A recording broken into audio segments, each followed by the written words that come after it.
I'm a mom of a child who happened to be developing differently. He was having a lot of behaviors that weren't what you would consider neurotypical. He had ADHD, a sensory processing disorder, and a mood and adjustment disorder, and going through neuropsych evals, cognitive tests, having occupational, the psychiatrist, there was a lot of unanswered questions.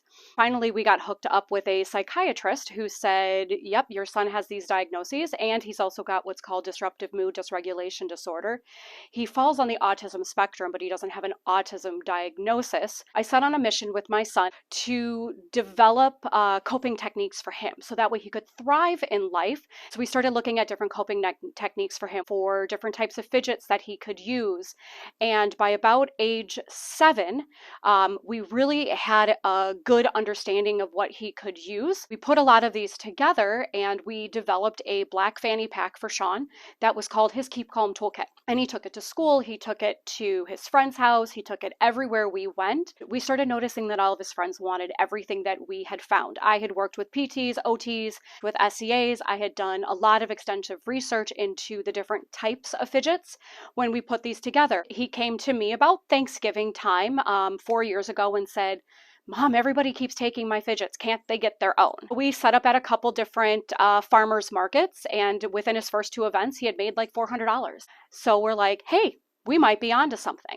COVID then hit, and we started looking at more fidgets and more sensory tools and resources. We expanded from a 6-foot table with 12 fidgets to where we're standing right now, which is one of our pop-up shops.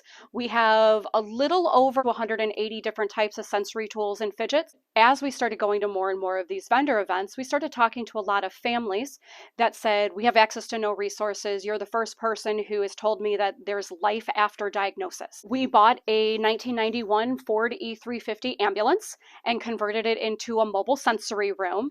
So we take that out during spring, summer, and fall to events, and it's a calming space that kids can go into. People kept telling us, but this is great, but how can we develop our own space? We started to envision a family activity center and a sensory zone in the community. We just secured and are in construction right now for an 11,000 square foot sensory zone or family activity center that's going to have a very large sensory gym with all the climbing apparatuses, slides, swings, tunnels, tubes, zip lines, and foam ball pits for kids to go into, as well as a sensory reduced room, an entire touch wall area, a toddler area, programming space, as well as birthday party space and that.